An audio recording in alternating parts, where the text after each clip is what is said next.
yung pagbabasa ng banal na kasulatan ay sobrang importante. Na hindi kaya natin na basahin yung banal na kasulatan yung isang beses lang. Yung parang parehas ng yung pagkain. Yung hindi kaya natin na kumain ng isang beses lang o isang linggo lang. Pero kailangan natin na kumain aldaw-aldaw.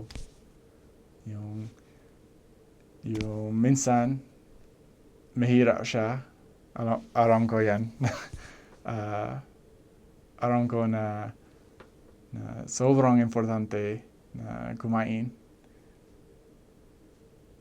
galing sa mga banal na kasulatan.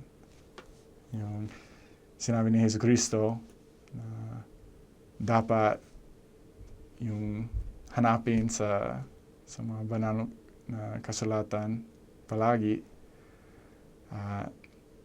Yung kasama yung pagbabasahon, yung kailangan natin na pangaji. Yung silang dua ay mga parte ng plano ng Diyos.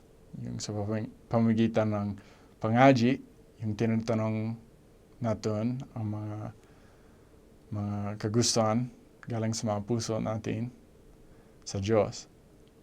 Sa pamamagitan ng yung pagbabasa ng banal na kasulatan, ito yung paraan para sa atin na nararamdaman yung mga sagot. Yung binabasa natin ng yung sinulatan, at yung minsan, yung mga sagot andyan lang, pero sa pamamagitan ng banal na Espiritu, nararamdaman natin yung mga sagot.